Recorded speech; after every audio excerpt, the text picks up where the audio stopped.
Imagine yourself in the face of an impossible choice to obey a powerful king or remain faithful to God, knowing that it can cost your life. Three young people faced exactly this dilemma, and because they refused to bend before a gold statue, were sentenced to a terrifying destination, a warm burning oven 7 times more than normal.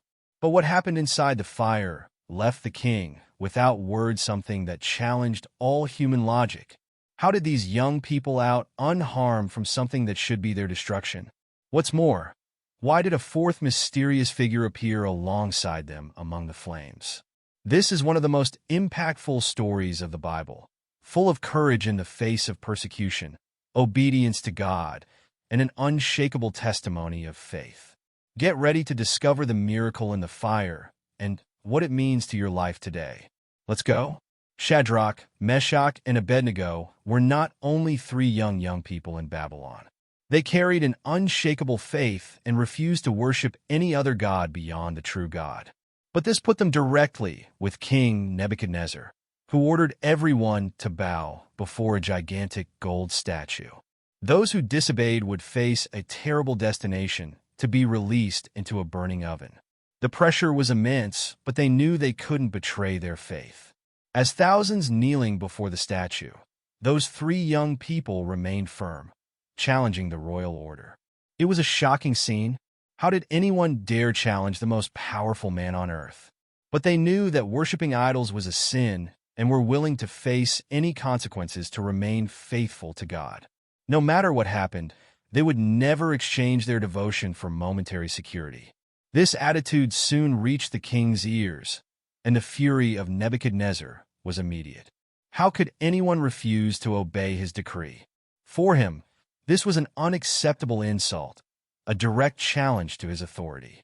Shadrach, Meshach, and Abednego were called to the king's presence and received a last chance to bow. But would they give in to the pressure or remain faithful to the end? Before facing the burning oven, Shadrach, Meshach, and Abednego had other names: Hananias, Mishael, and Azarias. They were born in Jerusalem and were created to serve God, but their life changed dramatically when the Babylonian army invaded his land and led them as captives to Babylon. There they were forced to adapt to a new culture, new customs, and even new names linked to the Babylonian gods. Changing someone's name in ancient culture was not a simple detail. It was an attempt to erase your identity and loyalty to your God. The new names of Shadrach, Meshach, and Abednego were associated with pagan deities, as if the empire wanted to redefine their faith and make them subjects of King Nebuchadnezzar in every respect. But as much as they tried to transform them, they never ceased to belong to the God of Israel. This change shows how often the world tries to shape us and get away from the values we carry. But just like these young people, we are called to remain faithful regardless of circumstances. They could have gone and mingled with Babylonian culture, but they chose to remember who they really were. And that decision would make all the difference in the challenges they would face later. From the beginning, Shadrach, Meshach, and Abednego knew that living in Babylon would mean facing great challenges to their faith. And the first test came quickly: the king's food. They were invited to eat from the real table delicacies, luxurious dishes, and refined drinks. But there was a problem: this food was offered to the Babylonian gods before it was served. Eating those foods meant accepting the king's idolatry. Young people could have thought it's just food, no problem. But no. They knew that each choice mattered and decided not to contaminate themselves, that instead, they asked to eat only vegetables and water for 10 days, that in the eyes of the Babylonians, this seemed an absurd choice, that how would they maintain strength and health without the king's food? But confident in God, they put their faith to the test, and the result was surprising.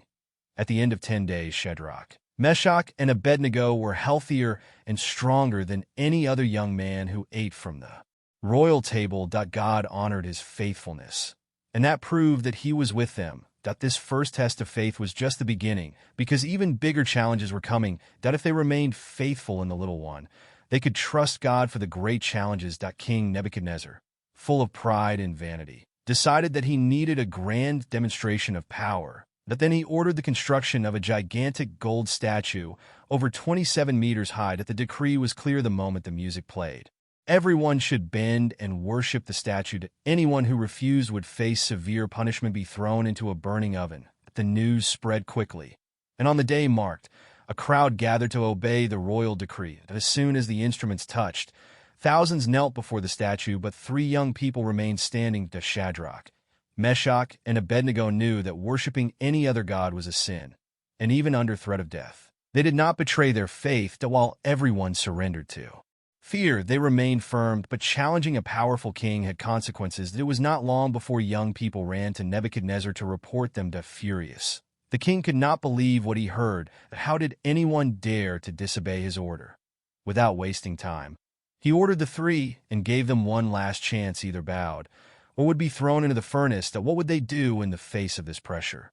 Scene was tense. Shadrach, Meshach, and Abednego were before the most powerful man in the world, listening to his last threat, that if you do not bow, they will be thrown immediately into the burning oven, and that God can save them from my hands, said Nebuchadnezzar. But their answer was something no one expected. Without hesitation, they reaffirmed their faith. We don't have to defend ourselves, O king, that the God to whom we serve can get rid of the burning oven in his hand. But even if he is not free, we will not serve as gods. This was a statement of absolute courage. They were not just relying on God's deliverance, but accepting any outcome, because their faithfulness did not depend on circumstances. That the king could not believe what he heard, that no one had ever challenged him that way. For him, this was not just an affront, it was a direct insult to his authority. That the fury has taken over Nebuchadnezzar, and he ordered the oven to be warmed 7 times more than usual. It was official: the three young people would be thrown into the fire, but what no one knew is that something unbelievable was about to happen.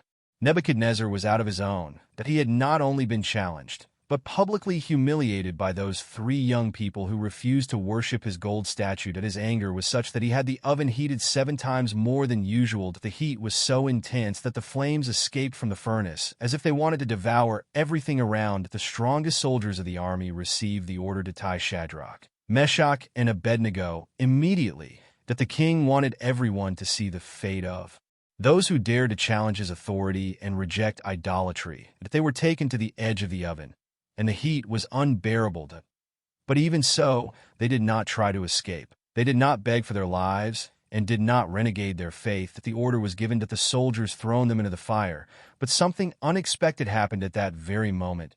That the heat was so extreme that the flames killed their own soldiers who threw them in the oven. That the king watched everything closely, waiting to see the three young people being consumed by fire. But what he saw then left him speechless. That something supernatural was happening inside the furnace. The impossible happened. That Shadrach, Meshach, and Abednego had been thrown into the burning oven. But something was wrong. They were not burning. The fire roared around them. The flames consumed everything on the way, but the three young people remained intact. That the heat that killed the soldiers had no effect on them. That how was this possible? King Nebuchadnezzar widened his eyes. Incredulous, he got up from his throne and asked the counselors. Not 3 men who played tied to the fire, they confirmed. But then he pointed into the furnace and said, so why am I seeing 4 men? And the room looks like a son of the gods. Something supernatural was happening. There was a divine presence in the middle of the fire. There, in the midst of the flames, God was with them, that not only protected them from the fire, but entered the furnace to be by them. That was the real miracle. They were not alone. That as the king tried to destroy them, God kept them with his protection. That what should be his ruin has become his greatest testimony of faith. That now all eyes were fixed in the oven. That what would Nebuchadnezzar do in the face of this impossible scene? King Nebuchadnezzar could not believe what he saw. That within the burning oven, where 3 men should have been consumed by fire, there were 4 figures walking freely. But who was that man's room? The king stared at the scene and exclaimed, the room looks like a son of the gods. He knew something supernatural was happening, that this moment was one of the largest demonstrations of divine protection recorded in the Bible. That God not only freed his servants, but was present in the midst of trial. That many believe that this mysterious figure was Jesus Christ himself appearing before his birth on earth, a visible manifestation of God's care and power. What once seemed like a tragic end was now a testimony of faith before all of Babylon, that Nebuchadnezzar was completely stunned, that his own decree and fury were not enough to destroy these men. They were protected by a much larger power than the Babylonian Empire, and now the king needed to make a decision, ignoring this miracle or recognizing that the God of Shadrach, Meshach, and Abednego was real. That Nebuchadnezzar was in shock. He had condemned 3 young people to death, but now I saw 4 people walking in the fire, as if nothing is happening. That was something no one had ever witnessed. Faced with this extraordinary scene, the king approached as much as he could from the furnace and shouted, "Shadrach, Meshach, and Abednego, servants of the Most High God, go out and come here." Upon hearing the order, the 3 young people came out completely unharmed. Her clothes were not camuscated. Her hair had not been burned. Not even the smell of smoke were in them. That the counselors, governors, and princes who were present were gaping.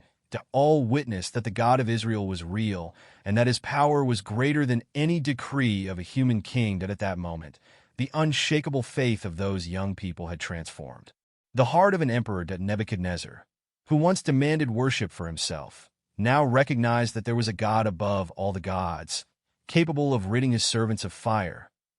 But what would he do next? Would you change your orders or keep trying to exalt yourself?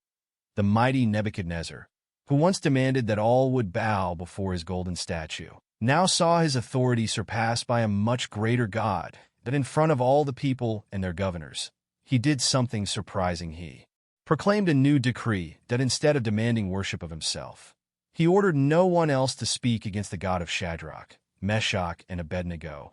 For no other God could rid like this. That he who once threatened to kill God's servants now publicly declared that their God was the only one who could operate miracles. That this sudden change proved that the testimony of faith of those 3 young people impacted not only their lives, but the whole nation. Babylon, who once mocking the God of Israel, now recognized his power through an impossible miracle to deny. This is the essence of courage in the face of persecution, that when we are faithful to God, he uses us to show his glory to the world. That Shadrach, Meshach, and Abednego not only survived in the burning oven, they became instruments of transformation in a pagan empire. But what would happen to them now? Would the king punish or reward them? After witnessing the miracle to the fire, Nebuchadnezzar not only recognized the power of the God of Shadrach, Meshach, and Abednego, but also rewarded them. That instead of punishment, they received promotion within the Babylonian Empire. The king raised them to even higher positions, giving them authority and influence on many provinces. That this shows that God not only delivers, but also honors those who remain faithful to him. That these young people could have chosen an easier way, bent to the statue, and avoided problems, but because they trusted God, they came out of the stronger oven than they entered, literally and spiritually. That what seemed to be the end of their lives eventually became the greatest testimony of faith recorded in history. That many times, when we pass trials, we think God has abandoned us, but this story proves otherwise. He walks with us in the middle of the fire and leads us to an even greater purpose. That what began as a death decree ended as a testimony of divine protection, courage, and unshakable faith. But what is the true lesson this story teaches us to this day? The story of Shadrach, Meshach, and Abednego is not just an old account. It's a powerful reminder for all of us to this day. That she teaches us that true faith does not depend on circumstances. That they did not know if God would deliver them from fire, but trusted in him anyway. That this is the essence of unshakable faith. It is not just about waiting for a miracle, but of remaining firm, regardless of the result. That moreover, this story shows that God does not always deliver us from the furnace, but he always enters her with us. That we often want God to take us out of suffering immediately, but he chooses to strengthen us through proof. Shadrach, Meshach, and Abednego did not avoid fire. They passed him and came out stronger. And that is how God acts with those who trust in him. Finally, this story challenges us to remain faithful in the midst of the world's pressures. That all around those young people bowed, but they remained standing. Today, we also face challenges that try to make us give up our values and faith. But when we choose to remain faithful, we become living witnesses of the power of God, just as they went in Babylon. So, would you have the same courage as Shadrach, Meshach, and Abednego? This story teaches us that faithfulness to God is always worth it. Even when everything seems against us, they did not know what would happen, but they chose to trust, and God not only protected them, but used their testimony to transform an entire nation. Perhaps today you are also facing a burning oven in your life, a difficult challenge, a situation that seems impossible. But remember, God is with you in the middle of the furnace. He does not abandon us, even when the circumstances are difficult. But what this story shows us is that the real victory is not in avoiding the evidence, but in passing them with faith. That if this message touched your heart, be sure to enjoy this video and subscribe to the channel, that we have many other amazing stories for you. And a new video is already appearing on the screen right now. Click to keep watching and further strengthening your faith. We see each other in the next video.